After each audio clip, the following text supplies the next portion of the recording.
This is Where We Live. I'm Lucy Nalpathanchel. Suicide is the second leading cause of death for 10 to 34-year-olds in Connecticut. Coming up, we'll hear how some schools are addressing the issue with students and staff. It's National Suicide Prevention Week. Today, Where We Live, we'll talk with people who've lost loved ones, and we'll find out from mental health professionals the best way to talk about this issue, whether it's in the media, in schools, or at home. Have you been affected by suicide? Where did you turn for support? You can join the conversation, 860-275-7266. You can email Where We Live at WNPR.org. Find us on Facebook and Twitter at Where We Live. Now, if you or someone you know is at risk, here's the National Suicide Prevention Hotline. It's 1-800-273-TALK. That's 273-8255. There's also the crisis text line. You can text TALK to 741-741. In Connecticut, you can also call 211. Now, coming up, we'll hear from a psychiatrist from St. Francis Hospital in Hartford and a psychologist from the American Foundation for Suicide Prevention. They'll be here to help answer your questions. That's later. Now, first, I want to welcome to the show Ellen Konek. She studied religion at Yale Divinity School. She now works at Commonweal Magazine in New York City. She joins us today from NPR studios in New York. Ellen, welcome to the show. Thank you so much for having me. We asked you to come on because you were very open in an article that you wrote for Yale Divinity School about your experience losing your brother, Louis, 2 years ago this month. Can you tell us about him? Yeah, I would love to.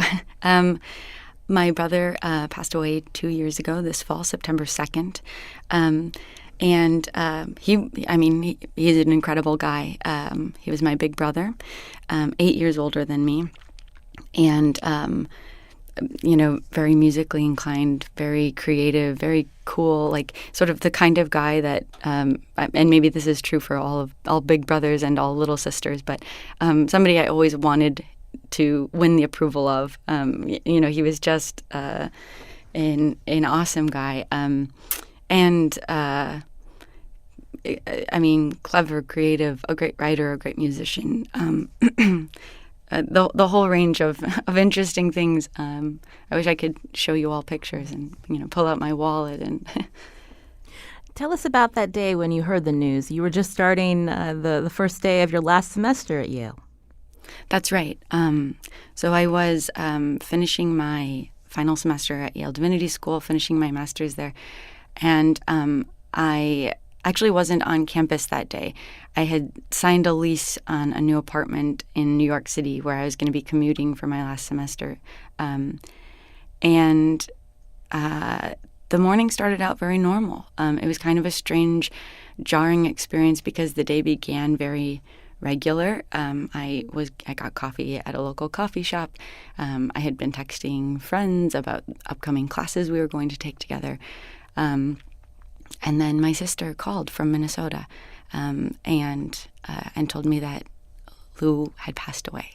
I remember that day because the feeling of franticness, the feeling of that jarring reality, something that you don't believe can be true, somebody's telling you is true. I remember getting in a cab, trying to find I have a twin sister who lives in the city here with me. I remember getting in a cab and trying to get to her. And New York traffic is famous, but it seemed out to get me that day in particular. Like every part of the experience is extremely vivid in a very surreal, almost dreamlike way. Because I learned something, I found something out that I didn't believe could be true. I thought it was impossible that could be true. I'm sorry that you lost your brother. Part of the reason we wanted to hear a personal story, because everyone's story is different. And how did you get through the grieving process? We hear some stories where if someone loses someone in their family or a friend, this sudden death by suicide can come as a shock. For your brother, was this something that that you felt like this was going to happen based on his health in previous years? Can you give us a little bit more about your brother's story? Sure. He had struggled with depression and alcoholism. So it's funny to say that it was a shock because in many ways it also was a possibility for a long time, but it was a possibility that none of us wanted to concede to. And so we had been working with my brother Lou. We had really open conversations as a family. He wanted to feel better. He wanted to get better. He worked really hard to get better. And all of us worked really hard to give him resources and support and love. And so in some senses, in an interesting, it feels strange to say that it wasn't shocking, because at the same time it's extremely shocking. But we knew he was struggling. We knew he had a disease. And so at the same time, you know, when somebody is suffering with cancer, you sort of know it's possible that they won't improve, but you don't face that reality until you have to. And with mental illness, I'm not sure that it ever comes to a point where you believe it's going to take someone's life. So we knew, and also we really didn't want to know that this was possible. You immediately went home to family. Who was part of your support network, and did you know where to turn as you grieved? Oh, there was. I went home immediately. My sister and I and my husband were all back in Minnesota very quickly after we found out. And a professor of mine at the Divinity School at Yale, she once said, grief and suffering is not something we were really made for. You can't do it very well. And that was reassuring to me, actually. That was after the fact, but it did sort of help explain the really fumbling experience of grief, that you can't get it right. It doesn't, even if somebody had laid out for me resources in advance, I wouldn't have known how to use them, how to take advantage of them. And it's not because those things don't make sense at the time. It's because grief is such an awkward experience. It's hard to do what you're supposed to do or find what you need to find at the time. And so what I relied on, and I think what my family relied on, was the very aggressive love of other people in our lives. We basically went to my parents' home, and for about a week, people were in and out of the house to come and share stories with us, and to grieve and to cry and to laugh and to eat a lot of food. People did not stop feeding us, which is just very Midwestern. And so it was a very community-oriented experience of grief, and I'm really grateful for that, because I don't think I could have articulated that that's what I needed to help begin to process my brother's life and my brother's death. And what about your parents and siblings? How did they move through the process? Oh, all very differently, which is another reason that grief can be so awkward. But everybody seems to be doing well, and we check in with each other quite a bit. We have a big family text thread that we have a photo sharing stream. My nieces are, the main feature of all of these photos and story sharing, and we regularly sort of check in with each other, maybe even more than is needed. But everybody seems to have found a path that's working for them, and interestingly, everybody's path looks a little bit different. So for me, it was therapy, one-on-one therapy. For others in my family, it has been kind of group conversations, especially related to loss of a loved one by suicide. Others have turned to writing. Others have turned to, meditation. And so it's actually been really exciting to see, I shouldn't say exciting, but really interesting and sort of uplifting to see the different ways that we've supported each other in our individual processing and in our common processing of grief. This is Where We Live. Today we're talking about suicide. That's because it's National Suicide Prevention Week. With us from NPR studios in New York is Ellen Konek. She studied religion at Yale Divinity School, and she now works at Commonweal Magazine in New York City. She lost her brother, Louis, 2 years ago to suicide. I mentioned support for you, Ellen. You know, it's been 2 years. When did you feel comfortable talking about your story, your family's story, your brother's story? Because we know with mental illness there is stigma associated with it, and not everyone knows how to talk about suicide, or some people feel this is private, that we shouldn't be talking about it. So can you give us your thoughts on that? Yeah. Right from the start, my family wanted to talk about it. And I really wouldn't go about publicizing anything if it were uncomfortable at all for my parents or for my other siblings. But right away, we wanted to say suicide out loud because of the stigma, to confront the stigma, and also because we're not ashamed of Lou.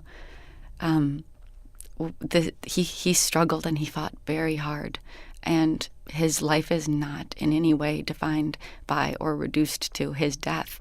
But we have to talk about the way he died, because other people who are struggling with this, or families who are tempted to feel shame about their loved one, that has to change culturally. And it is a tricky situation. I appreciate that you kind of brought up that this is sensitive and it's difficult to do right. People might think that I'm doing it wrong, which I might be, making mistakes here and there about how to talk about it openly. But the trickiest thing, I think, is that it needs to be talked about without glamorizing the struggle and without demonizing the person who struggles. I don't want my brother's life to be defined by the fact that he died by suicide. But I also want to be able to talk about suicide publicly so that people don't think they have to be, that it's not a secret that festers the way that it has festered in the United States for so long. I mentioned you were a student at Yale Divinity School. This happened again at the start of your final year in grad school. How did the community, your school community, support you? What were the things that were helpful? What were the things that were unhelpful? Yeah, goodness, I felt so blessed and so lucky to be at the Divinity School during grief. I mean, the essay that you mentioned at the start of this, one of the final things that I say in is that if a person must go through the worst things in life, I felt lucky to have gone through them at Yale Divinity, and I would repeat that here. The community at Yale is so eager to be generous and supportive and loving. The things that, concretely speaking, the things that really helped me were access to therapy, people who were not afraid to ask me how I was doing. This is a funny thing, too, and I think this is not just grief or related to suicide, but all kinds of grief. People have the impression that you shouldn't ask how a person's doing because you might remind them that they're suffering, and they might have forgotten. That's the funny thing. We never forget, and so it's common that people don't want to bring up, or they don't want to have to remind you that you recently went through something terrible. But in fact, it feels really nice to know that other people remember, and that you're not alone in your grief, that you're not isolated by this secret you're keeping. So I think that was one of the major things that I experienced at Yale, was people regularly checking in with me and saying my brother's name to me. They would say, "How is Lou? Like, how is your family? How is your relationship with Lou? Has it changed? How are your memories? Tell me about him. Tell me stories about him." That is an incredibly liberating feeling, because grief can be such an isolating experience. Can I ask how your faith has helped you through this process? And at times, we mentioned stigma earlier. I was raised Catholic, as a child growing up, and I remember when we think about stigma and our perceptions of something like suicide, sometimes even faith traditions, the religious beliefs or the teachings. I remember, hearing in CCD that, suicide is wrong, it's a sin, and how we carry this with us into our adulthood. I'm just wondering how you work through that. Yeah, that's a great question. I think that my faith gave me a lot of resources for processing, but it didn't give me answers that would resolve or sort of alleviate any suffering. And I think that's really important to say because religion and spirituality in general, they give us ways to find meaning, but they don't make suffering go away. And some of the cheap tricks of religion, which I know them well, despite being a religious person and somebody who's studied religion for a long time and works at a religious magazine. There are a lot of cheap tricks when it comes to religion, like saying it's okay because of heaven, or it's all okay because God's will, or God knows what God's doing, and that doesn't make it hurt less. It's not good enough. It's not good enough to say that, and that's not a good enough response from faith traditions. And so I think my faith helped me have to face this feeling of deep emptiness and look at that empty space and decide to meet God there, in addition to meeting God in all the happy places we often believe we find God. And so in some ways it really, really changed and sort of radicalized my perception of where God might dwell. I appreciate too the question, the other half of this question. I think faith traditions and religions, Catholicism in particular for sure, have really helped to demonize mental health. One of the reasons that I feel really strongly about saying that my brother died by suicide and not that he committed suicide or that he killed himself is because these things are part of a really old tradition of ascribing sin to the person who's suffering, instead of trying to get them help, or instead of looking at them as somebody who's a victim to a certain kind of disease. Historically, there's been a long tradition of demonizing the person and calling their behavior sinful, and that is wrong. It's just plain wrong, and fortunately, the Catholic Church, and I can't speak to a lot of other religious traditions, no longer calls suicide a sin, because advancements in mental health they've taken into consideration advancements in our own understanding of mental health and mental diseases. So thank goodness for that. But culturally, it's still very, very present in the way that Christians in particular talk about suicide. And I think that results in a lot more shame around the issue. It results in families not knowing how to get help and people who are suffering with depression or addiction to feel like they can't turn to resources because this cultural sort of impression that it's wrong instead of that it's a disease. This is Where We Live. I'm Lucy Nalpathanchel. I'm speaking with Ellen Konek, who studied religion at Yale Divinity School. She now lives and works in New York City. She lost her brother, Louis, to suicide 2 years ago. We're talking about this today because it's National Suicide Prevention Week. And coming up, we're going to have a psychiatrist and a psychologist join our conversation to answer your questions. What are the best ways to raise awareness about mental health and efforts to prevent suicide? You can join the conversation, 860-275-7266.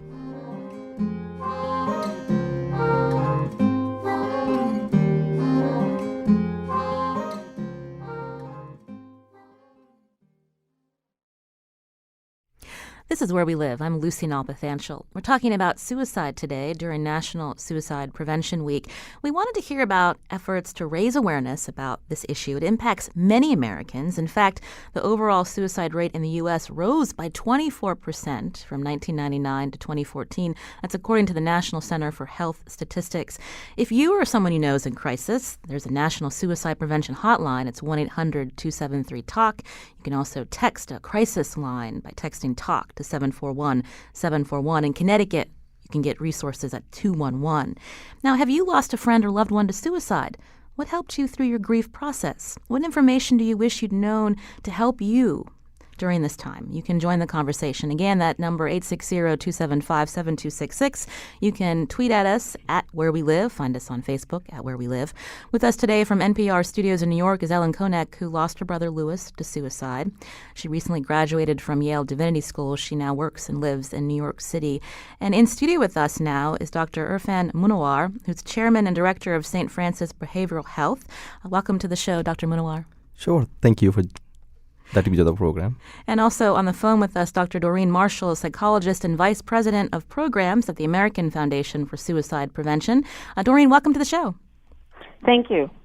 I wanted to bring up the question because we were talking about, how we should do this show.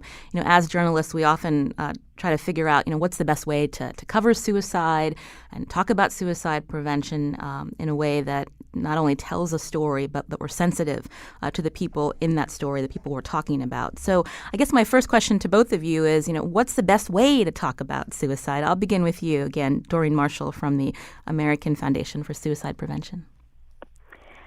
Thank you, and thanks for having me. I think when we talk about suicide publicly, we really have to do it in a way that's responsible. And one of those ways is by following established media guidelines for talking about suicide. In the media, it's really important that we talk about suicide in a way that abstains from talking about it graphically or in a way that sensationalizes or kind of glamorizes the suicide death. We really want people to understand about suicide that it often connects to mental health concerns and that those are treatable.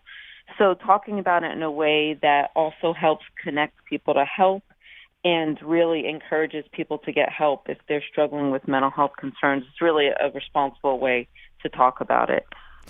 Dr. Munawar. Sure. Thank you. I think let me start by saying that it is a very sensitive topic, just the way Dr. Marshall has mentioned. We have to do it in a sensitive manner. I think that there is no other way approaching this topic other than that you have to be non-judgmental, you have to be totally unbiased, and the best way is just asking a direct question. Are you thinking about committing suicide? Are you hurting? How can I help you?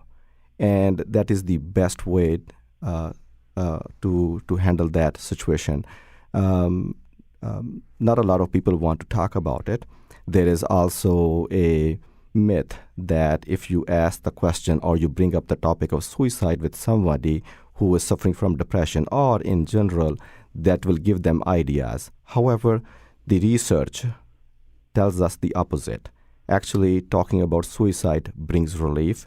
It prevents life, and that is the only best way to prevent it.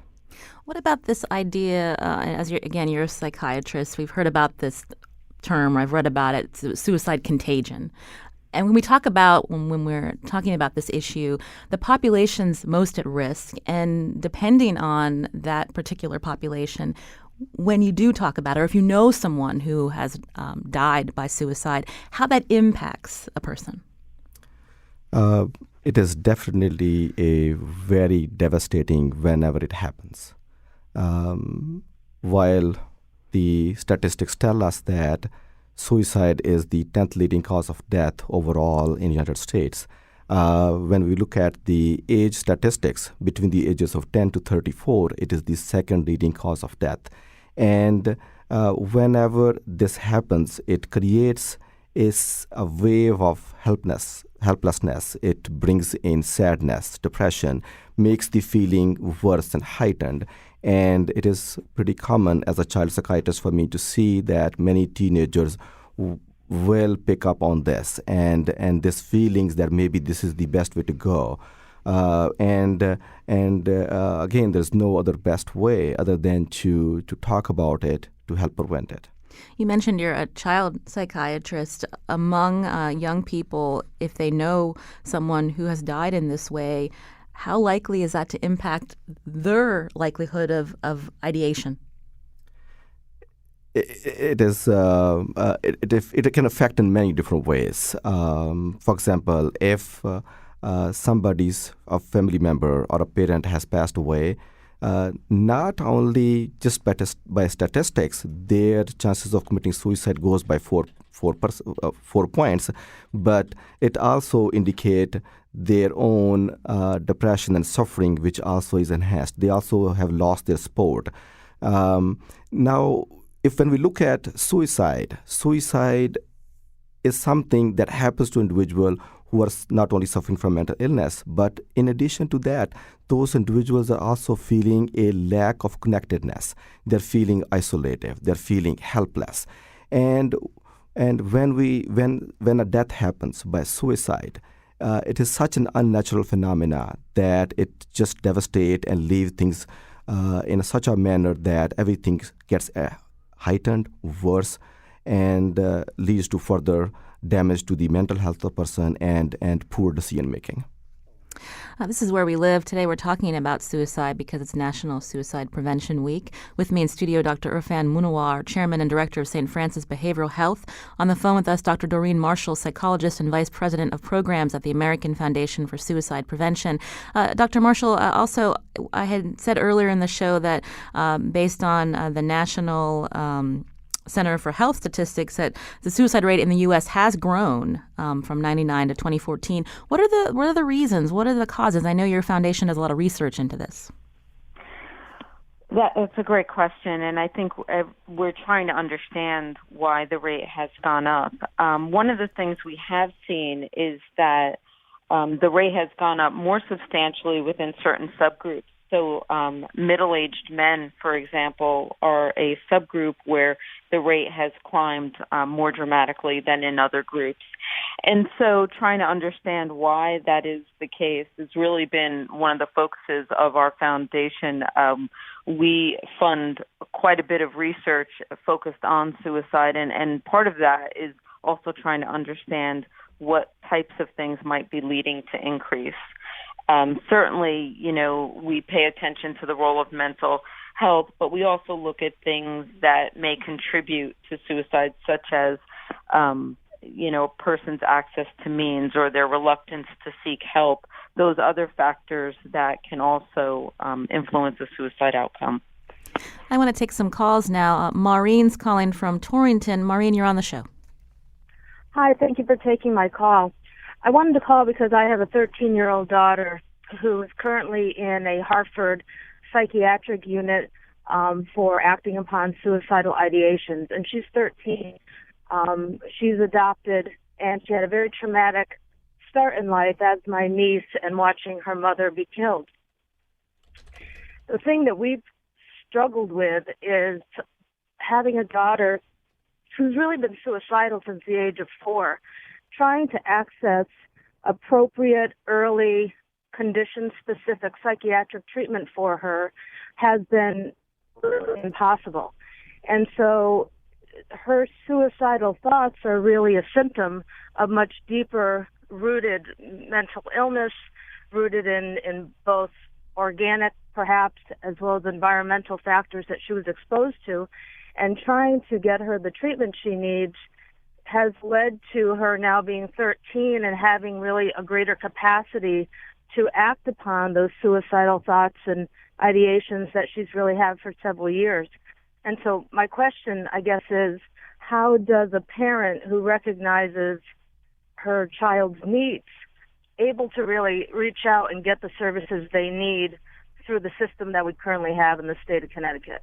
Great question, Maureen. Thank you for calling. I'll let Dr. Munawar take that question because we hear that often among many different facets of mental health treatment and support. There aren't enough beds or services for young people. What is out there? Where are the gaps? It's a great question, and definitely in state of Connecticut in the present day, despite having all the advancement and despite having so much of knowledge, we are still struggling with providing the right level of care to many of our children who are in need of help. There are many facets of layers of problems which are present, and certainly not enough time in this particular show to discuss all of them. I think the major challenge is retention of child psychiatrists in state of Connecticut, which has been a major problem. Even in the last few years, my own close friends have moved out of state for different reasons. And more efforts certainly need to be done to retain psychiatrists, have some programs which can help psychiatrists settle down in Connecticut. Majority of the psychiatrists who graduate from the fellowship programs here in Connecticut, they end up moving out of state. Now, by saying that, still there is a hope. There are a lot of resources available, and starting with the suicide hotline to calling 211, reaching out to the local mental health authorities, DCF voluntary services, reaching out to DMS. These are all our different organizations and places which can provide help and in this difficult time. But if there aren't any available beds and someone needs to go back home or back to the place that they were, I mean, does that increase their chances, their vulnerability? Yes and no. However, let me say I like to be very hopeful in whichever circumstances we are in. While things are difficult and the availability of beds and providers who can help is tight, and there are a lot of delays and waiting lines, still we can be there. We can do a lot for our loved ones who are suffering from depression, suicide. So let me go back to something I said earlier and say that our help start by asking. And then the next most important step is that we have to keep them safe, which means that we have to be there for them. We have to make sure that we are paying them enough attention.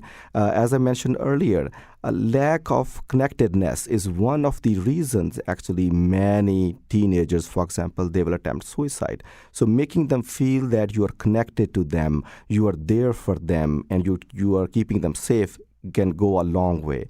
Let me add another very important point in it, that the goal in providing the help is to increase the distance between the person and the method of choice they have. If we increase the time and distance in between these two points, the chances that the person will commit suicide is much less likely. Majority of the individuals who think of committing a suicide or having a very strong idea or a plan, they will abort their attempt. They will think of something else if they are connected to somebody immediately. And as they are talking to that person, as they are connected and more time passes by, the chances that they will actually act on those thoughts becomes very small. And I think that is very critical. And that is why, we can only do by asking them how they're doing. Are they having thought suicide? By keeping them safe, by being there for them, and by helping them connect to different services. And not only that, we should also do a follow-up as well, that how are you feeling now after all this? I wanted to go back to Dr. Doreen Marshall from the American Foundation for Suicide Prevention. What about the role of social media in all of this, Dr. Marshall, especially when we're talking about young people? Dr. Munawar mentioned when they are feeling isolated, it doesn't help the situation. And I'm curious about the role social media can play. Social media is a bit of a mixed bag when it comes to people's risks. So in some instances, social media provides a connection, and we have seen many instances of people reaching out and getting help via social media. At the same time, I think social media, particularly in the teenage years, can provide kind of a skewed sense of comparison. So a depressed teenager that's viewing social media and feeling like they're getting a picture of other people's lives going very well and theirs does not feel like it's going well, can kind of actually lead to more of a sense of isolation or negative self-evaluation. So it is mixed, and what we often tell parents is that if you have a teenager in particular at risk, it's important to monitor their social media and be vigilant about, posts that might indicate that the teen is struggling or that the teen is trying to reach out. So again, it's a bit of a mixed bag, and it's something we pay a lot of attention to in terms of suicide prevention.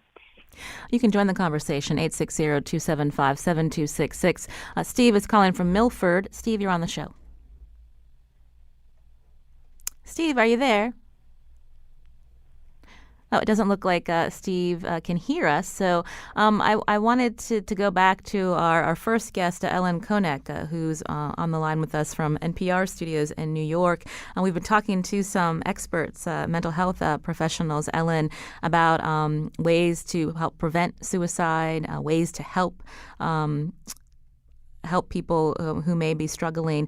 And I'm curious if I just wanted to go back to you in terms of, as you're listening to this, your reactions, and again, where people can go in terms of support groups. What did you find as you were dealing, again, with losing your brother? Yeah. First, I've really enjoyed listening to both of these experts speak just really with great accuracy and great tenderness on this subject. What I'm hearing is that the need for community, for sensitivity, for directness, and for just kind of very assertive support and love is crucial, not only to somebody who's struggling with a mental health disease or an addiction or something, but also for people who are experiencing grief after the fact. I didn't know the statistic that once somebody has lost a loved one to suicide, their own risk of suicide is higher. I hadn't heard that, but I can understand that, which is one of the reasons why I think support afterward is really important. And some of the resources I turned to, they're myriad. I went to therapy, which I mentioned earlier, and that was really crucial for me. I turned to writing and also have come from a big family and we talked a lot too and processed a lot together. But since then, I've actually had a lot of interesting experiences and opportunities for communal, not exactly communal therapy, but kind of communal sessions where grief is on the table, which oftentimes in public discourse, it's really off the table. It's very uncomfortable for people in grief and for people who worry about the grieving of the person near them. And so two of the things that come to mind immediately, one, it was a support group that I attended a couple of meetings for in New York City that was just a support group for siblings who lost someone who lost a sibling to suicide. That was really interesting because, again, the grief and the grief related specifically to suicide is so isolating. And you want to believe for a minute that you are the only one in the world who's ever gone through such a thing. And even believing that or feeling that, it adds kind of insult to injury. And so this support group that I attended a couple of sessions of was really cathartic in a lot of ways, to just hear that other people felt what I felt and experienced what I experienced, and sometimes even went through things that were totally foreign to me. And in a weird way, I thought, oh man, your grief is so different than mine, and I'm actually more comfortable with my grief, or my bout of suffering is something I can handle. Because when I look at yours, I think, that's something that I don't know if I could go through that. I'm also part of this thing called the dinner party, or I shouldn't say I'm part of it. I've attended it. And it's this very cool movement that's happening. I think it was started on the West Coast somewhere. But people in their 20s and 30s who've experienced the death of somebody close, a parent, a sibling, or a best friend. Oftentimes people in their 20s and 30s haven't experienced great loss, but it's increasingly common, in their 40s, 50s, 60s. This becomes something that happens with more regularity, that you lose somebody you're close with. And so even the experience of being somebody who's young, who lost someone in a traumatic way. So these dinner parties are really informal. They're just people getting together in various big cities for a meal. And again, grief is just on the table, and you can talk about it or you don't have to. But the common experience, or the thing that you can talk about, things that you didn't even know you might have in common with someone, or you didn't know you wanted to talk about and process. And it's been really, really refreshing, actually. Well, I want to thank you, Ellen Konek, again, who joined us from NPR studios in New York. Thank you for sharing your story, your very personal story, and we are sorry to hear the loss of your brother, Louis. Thank you. Thanks for having me. This is Where We Live. I'm Lucy Nalpathanchel, in studio with us, and on the phone, Dr. Irfan Munawar and Dr. Doreen Marshall, as we talk again about suicide awareness and prevention today. One of the ways lately that people are talking about suicide is all related to a song by rapper Logic. His song, 1-800-273-8255. It's the number of the National Suicide Prevention Hotline. We're going to listen to a little bit of it as we go into break. Feel like my life ain't mine. I finally wanna be alive. I finally wanna be alive. I don't wanna die today. I don't wanna die. I finally wanna be alive. I finally wanna be alive. I don't wanna die. I don't wanna die.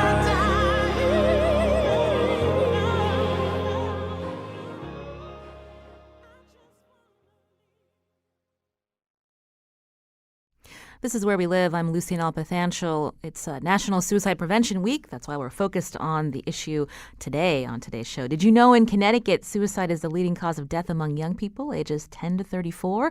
With that in mind, how should schools address this issue on talking with young people? Joining us right now on the line is Dr. Jeffrey Vanderploeg, Vice President for Mental Health Initiatives at Child Health and Development Institute of Connecticut, or CHDI. Thank you for joining us today. Thank you, Lucy. We're short on time, but I'm curious, as CHDI, when you're looking at how school districts are responding, you have a specific case with Stamford Public Schools. Tell us how they reached out to you. Yeah, so Stamford had the unfortunate experience of a number of students who committed suicide a few years ago, and they made the bold decision at the time that we're going to do something about this, and we want to go about it in a comprehensive way. And I think what was really tremendous about Stamford's response is, first of all, they really were able to marshal the buy-in and support of a lot of really important people. They had some champions on their board that were really instrumental in making something happen, and really identifying the funding to make sure that they could put the kind of supports into place to address the issue. They were also able to engage parents through their PTO and through the community to really get behind the initiative that they were looking to put into place within their district. And then a couple of champions within the school district, particularly Mike Meyer and Joe O'Callahan, who were working in the mental health, student support services, and social work area, who really worked hard to put some things into place within their district to make things better. And what I think was really important about their approach is, first of all, they paused and they took stock of what they already had in their district, because the fact is that many school districts do have some resources that they can put into place to help with students who have mental health needs. So they contacted us. They asked us to help them with doing a thorough needs assessment of their district, looking across all their services and supports and all their schools. And this is a large district of about 16,000 students. And they asked the question, what do we already have, and what are our gaps, and how can we most strategically deploy our resources to make sure we can address this issue and not duplicate things that are already out there. So I think that was the first thing that they did that was really important, and that was a process that guided the rest of their work over the next couple of years. I'd say the second thing that they did in Stanford that was really critical was they invested in professional development and awareness among their school personnel and in their community. And they really focused their efforts around understanding the role of trauma and other mental health needs like depression and anxiety and how that impacts learning. So they always were making the connection within the school district between the mental health needs of students and their ability to learn. And they did training and community forums and sought public input and really educated their school community as well as their broader community around issues of trauma and mental health. I wanted to go back to Dr. Doreen Marshall with the American Foundation for Suicide Prevention. We're hearing about a very specific example of a school focusing the resources and time on this after seeing a series of tragedies. How are you seeing schools responding to mental health of the students? Are schools in some ways becoming the de facto mental health treatment centers these days? I think what's happening nationally is that schools are taking suicide and suicide prevention very seriously. And in doing that, they're doing things very similar to what's been described here. They're training their staff to understand what warning signs or what risk they might notice in their students, and then also making sure that teachers, other school personnel can connect those students to help. I think it's actually been something that's happened nationally, where in some states it's been in legislation where they've required schools to implement suicide prevention training for their teachers and staff. So I think it's actually seizing the opportunity. Schools spend a lot of time with our young people, and our young people spend a lot of time at school. So it really puts teachers and other school staff in a position to help parents and others trying to support student mental health. And the other thing I wanted to mention is that at AFSP, we have a number of teacher training programs and other tools that both help schools that are trying to devise a policy on suicide prevention, but also toolkits that help when a suicide death does occur in terms of helping the school respond. So I think there's some great things that are happening nationally that are really bringing this into focus in our school systems. I wanted to go back to our in-studio guest, Dr. Irfan Munawar from St. Francis Behavioral Health. He's a child psychiatrist. We talked a little bit earlier. We're hearing now about how schools are responding, which is a good thing. Yeah. But sometimes there can be pushback from parents about what is being talked about at school versus at home. So for parents who want to have a very candid conversation with their child, it doesn't have to be something couched by, if they notice their child being depressed, but just being proactive about talking about this. What are some quick tips that you can give us before the end of the show? Sure. Thank you. So while it is very, very critical to have direct conversation, open conversation, unbiased, and being totally non-judgmental and supportive to them, however, over the course of my working with parents and children and teenagers, sometimes it is very difficult to communicate. Sometimes it is such a heightened sensitivity around it that parents find it very uncomfortable, or the teenager does not want to share because these are their very intimate thoughts and they do not think they can talk about it that easily or want to disclose. To help with that, I have made several suggestions. For example, thinking about like a cheat word or a code word which you can use, as simple as that. Are you thinking about that?